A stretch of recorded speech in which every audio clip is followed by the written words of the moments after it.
Well, holy moly.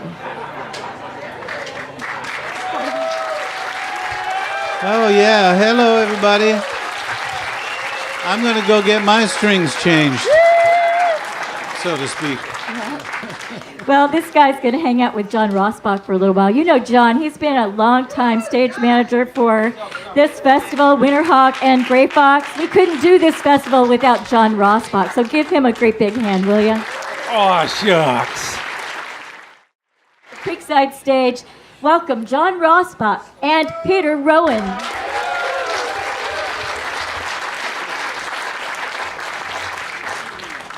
So where'd you come in from today, Peter? We're just down the road, a little B&B in the woods. All right. Very And good. came in from Denver yesterday. Aha. Well, folks, any of you who have been around bluegrass long remember the times when, every time when Peter Rowan takes the stage here. And man, those days way back when we were younger and more unruly, and we'd go till the cows were ready to get up. I remember you and I actually had a huge fight on stage. We did. We can laugh about it now, but we weren't laughing that night. There was a curfew, or the sound crew was mutinying, and they were going. I'll tell you, I've been the stage manager here for 32 years, and I've only lost it twice, but that was one of them. So, Yonder Mountain was the other one. Anyway, but I've been working from 9 in the morning to 3 the next morning. So anyway, folks, we are so honored to have Peter Rowan here. He's been a favorite at the original version of the other site was the Berkshire Mountains Bluegrass Festival. That morphed into the Winterhawk Bluegrass Festival, and that morphed into the Grey Fox Family Bluegrass Festival. And Peter Rowan was a staple at all of them. And I remember the first time I saw you at Berkshire Mountains in '76, and then I saw you. J.D. Crowe was my band. Remember? And then I saw Bobby you. on the fiddle there. And, Yes, and our man from New Jersey on the mandolin, Barry Mitterhoff. Barry Mitterhoff, very. And Tex Logan. The next time I saw you here was with Tex Logan. And anyway, let's go back a bit. Your family was a musical family. You have siblings who are musical. You had an uncle that played guitar. I'm told he taught you how to play. The actual uncle who taught me how to play played ukulele. And I have a song about that. Oh, well, let's check it out. Peter, do you play the ukulele? I do. I made a record in Hawaii a couple of years ago. Oh, Aloha. I heard about My that. Aloha. I heard about that, My Aloha. Peter has recorded in so many genres. I mean, bluegrass has always been a center theme in him, but he's done blues, he's done reggae, he's done Tex-Mex, he's done folky stuff, he's done old-timey stuff, he's done singer-songwriter. You name it, he's done it. It's the connection between the mysterious forms of music, nonverbal expression. I was a pretty shy kid, so music was important for me to find a way to communicate. And I had this uncle, and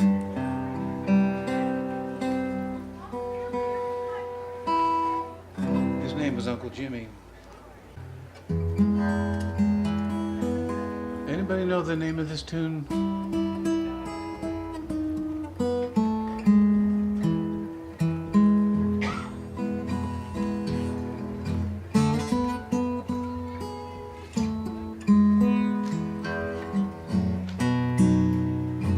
Anybody know what tune this is?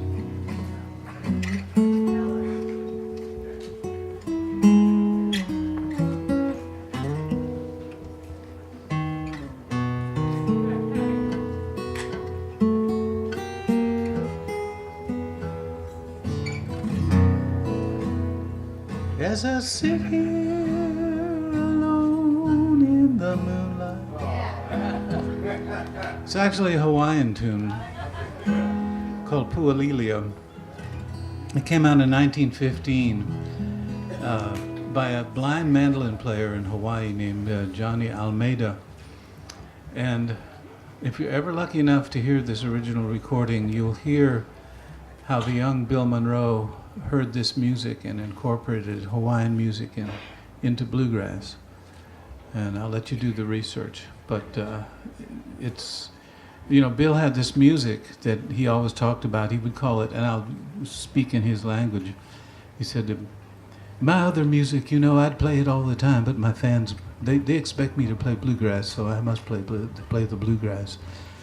And it was like, you mean the father of bluegrass has another music? And we would ask him questions, and would it have a dobro? It would have a slide guitar, but not a dobro. No, not a dobro. Well, what about a guitar? He said, yeah, it might have a small guitar too, I said, small guitar like a mandolin?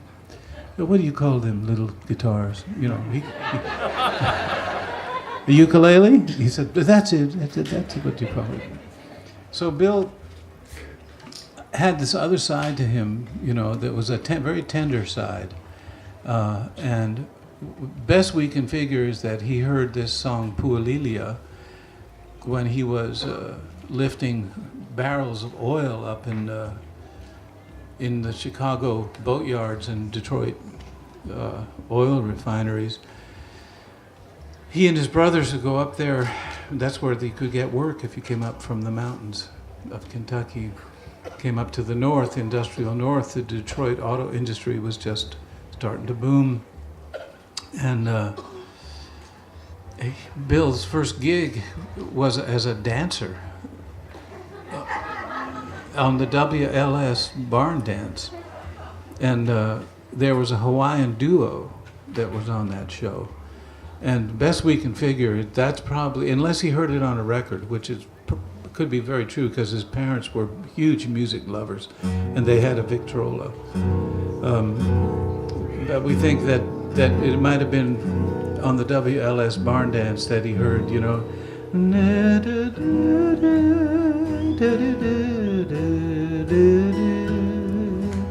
Pualilia, which became his great song, Kentucky Waltz.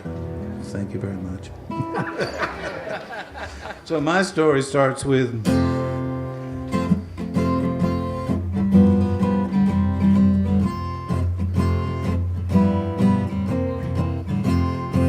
well, I was 4 years old, World War II was almost over. Uncle Jimmy came back from the Navy, from New Caledonia. He brought coconut bras and grass skirts for the ladies. And he was strumming on a C.F. Martin baritone ukulele. Uncle Jimmy, Uncle Jimmy, Uncle Jimmy in the Navy. He charmed the hula girls with his ukulele. Hubba hubba ding ding, I mean, what's it to ya? I want my ukulele down in old Honolulu. I never knew what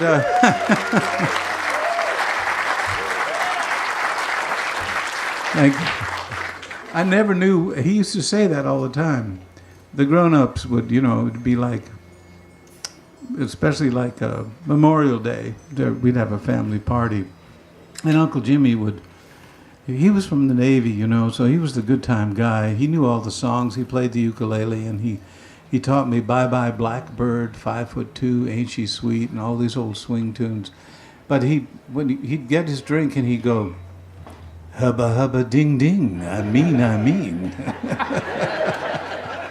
And I never knew what that meant until I started recording in Honolulu down the street from the Hubba Hubba bar. And there it was, and it's still there. So it's the connection between things that interests me a lot. Well, folks, when I asked about his uncle, and I didn't know his name was Jimmy, I didn't expect, folks, to get the answer about his uncle sung and played to me in the form of a song. Thank you very much. My pleasure. Yeah. Now, you morphed into being an acoustic blues guitar player, didn't you? Well, my first love, the first thing, I had a little rock and roll band around Boston. We used to play, Oh, was this the Cupids? the Cupids. We were called the Cupids. I was, there was only one guy in the band who had a license, and the drummer, Chris Scott, and he used his dad's station wagon. And we were all 15 years old and going around Boston, thinking we were going to be like maybe the Everly Brothers, or Buddy Holly was a big one for us. And did a little Chuck Berry music and Elvis, of course. And the best gig I can remember was playing May Day for a Catholic girls' school. They had the maypole and everything. It was wild, and it was held at the Canton, Massachusetts, the canoe club, the Canton Canoe Club, and we were 5 guys, and there must have been about 35 girls, and so we had fun. We had a chance to dance with everybody, and we just passed 14, it was a real innocent time, but you could see that people really liked the music, and that as somebody who, I felt fairly shy most of the time, and that being able to relate to people was a kind of buzz, Now, you were slinging an electric guitar at that point. Well, yeah, I was, until I saw Joan Baez. Somebody that I had a day job working construction he just looked at me one day, he said, "Rowan, what are you doing here? You don't belong here." I said, "I don't?" And he goes, "No, you should go to Harvard Square where people like you hang out." So I went to Harvard Square, and that's where I heard Eric von Schmidt. One night after one of our gigs, we sang doo-wop with Joan Baez down by the Club 47 on Old Mount Auburn Street. I played a Telecaster. That was my gig, but also a little Mahogany Martin with a pickup in the sound hole, a DeArmond pickup, because I thought some of Buddy Holly's tunes had that, had an acoustic quality to the sound. And but as I started to understand, what shocked me was, from Chuck Berry being to hear Lightning Hopkins going,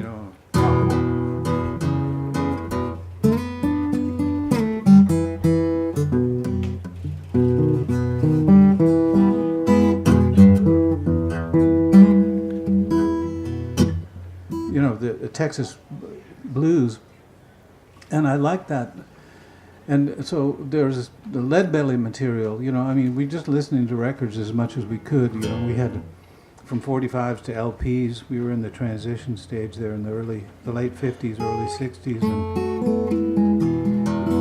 And I think the big moment was when Life magazine had a picture of Elvis Presley on the front of it.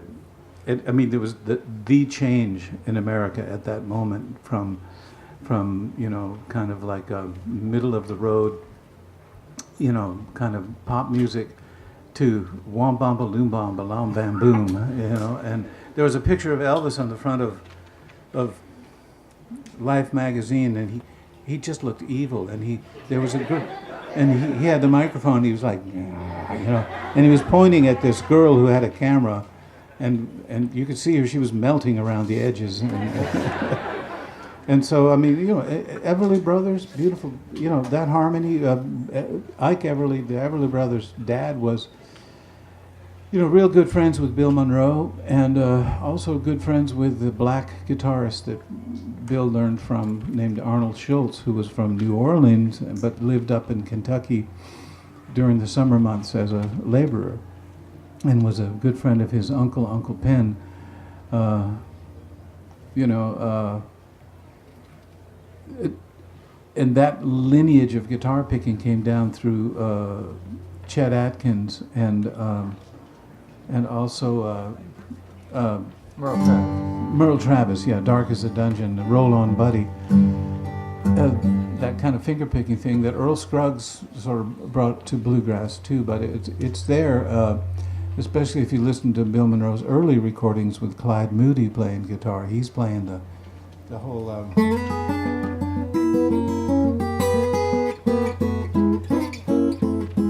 And that's just the blues, you know. That's it, man.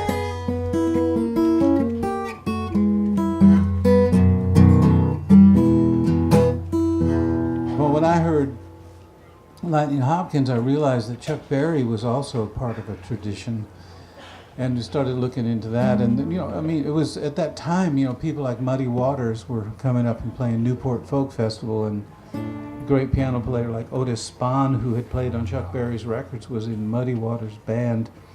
And seeing these connections kind of blew things away for me in terms of, you know, how could a kid from New England even think that he could play music from this other part of America? However, there was a guy named Joseph Valiente, and he saw my predicament as a kid wanting to learn more than a folky version of things. What I wanted to learn was something I felt had deeper roots, and Joe knew that stuff. And he was playing at the time with Bob Siggins and John Cook and Fritz Richmond, the Charles River Valley Boys. And he was also playing with Jim Rooney and Bill Keith. And of course, Bill had been up here many a year playing over the years at this festival, and lived nearby in Woodstock. And it was Joe who taught me. We'll be doing some of that stuff today, some Leuven Brothers and Stanley Brothers things that. I mean, if it wasn't for Joe, I would have missed out on a lot. And so I used to go over to his house with my mother's station wagon about 6:30 in the evening and hijack Joe out of there. And his wife Thelma was not happy that Joe said she said, "Your hillbilly friends are waiting for you." Was this all before college even? Huh? Was this all before college even? Yeah, it was. I was, well, 15 when we were out there starting to discover this stuff by being out in the city at night playing our gigs. And then 17, 18, 19, all those years was discovering the music around Harvard Square and going away to school. And I went to school up at Colgate University and in Hamilton, New York, by beautiful Lake Casanova. And we had a band up there called the Bonnie Hill Boys. That was Gary Sanford in that? Gary Sanford was in that band, yeah. And Andy Staub and Petzel. Now, was this a bluegrass band per It was se? strictly a bluegrass band per se. I mean, we were just playing what we heard, you know, just trying to do it. And but we used to play for the local people, the local farmers. The college kids, they couldn't care less about bluegrass.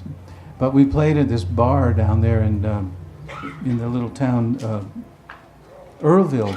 Yeah, we played at a bar in Earlville, and there were a couple of characters down there who were. They were country people, and put it that way. They showed their appreciation in different ways than a college crowd, you know. Well, I lived in that area for 25 years. I used to play that same bar in Earlville. That's how I knew Gary.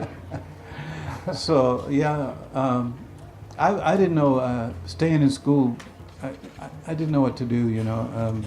But I did my best, you know. I was even the cheerleader my first year.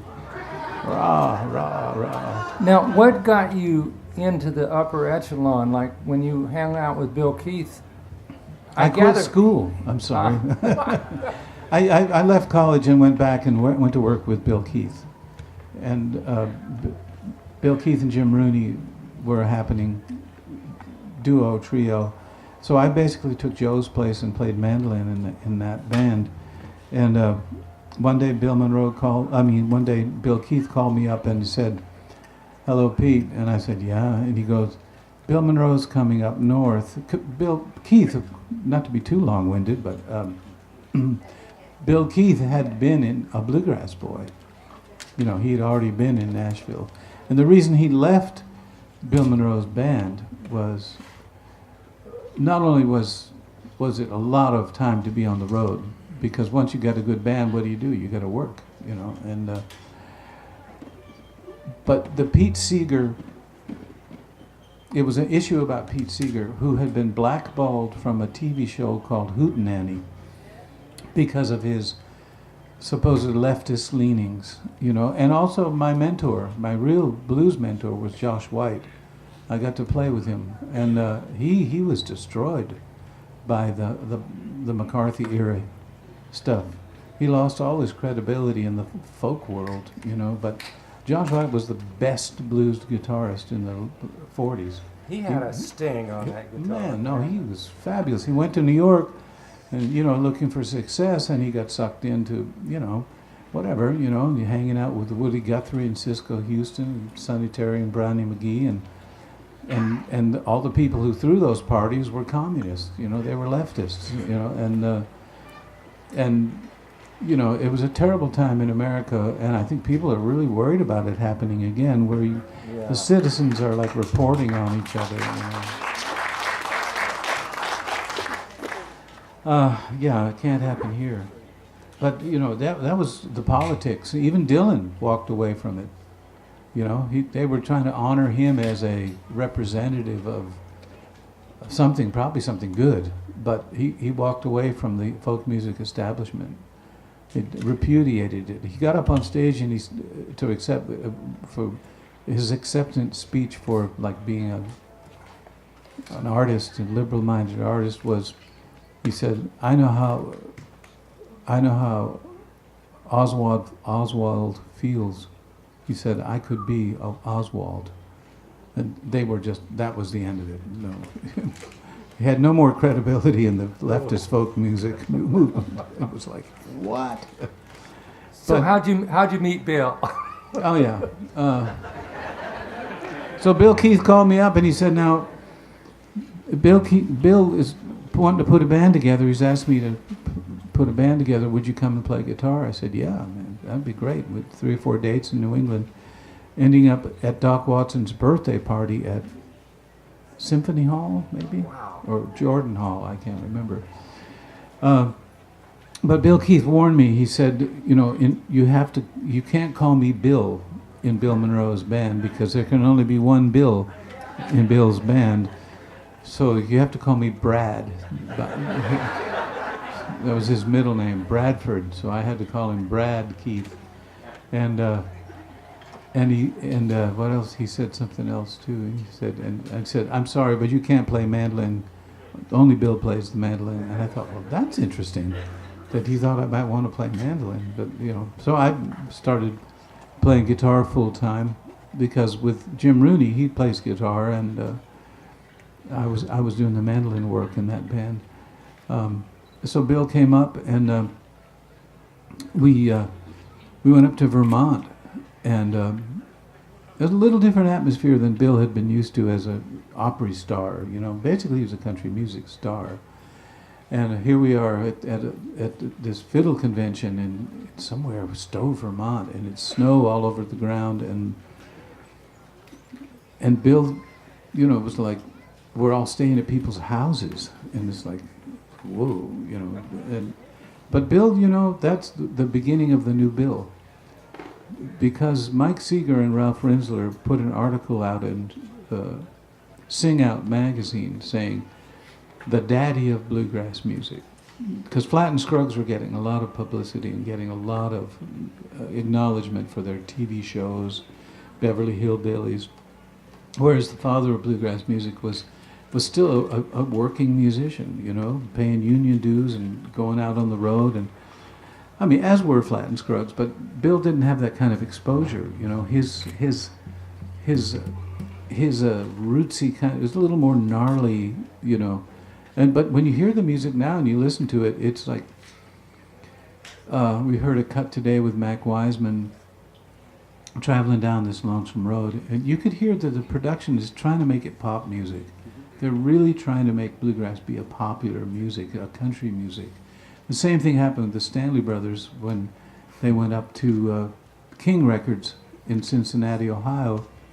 Sid Nathan thought Carter had a lot of commercial potential.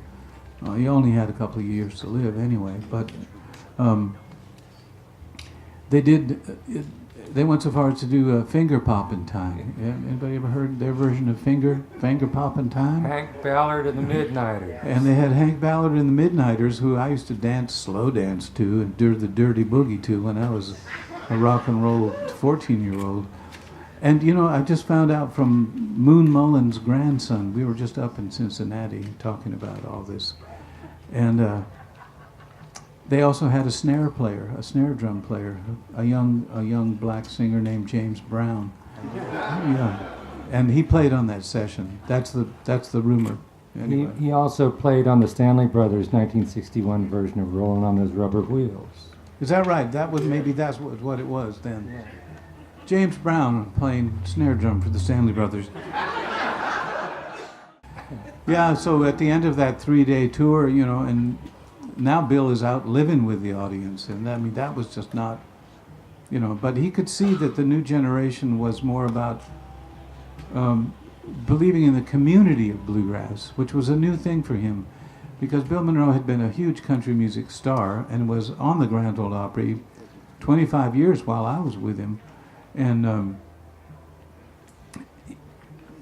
he, you know, there's a certain distance between the audience and the musicians, and of course there still is, you know. I mean, because musicians make their living doing what y'all great fans come to hear and be part of, and sharing what we do is huge for us. I mean, it's like, oh yeah, now we get to really do it, you know, play live.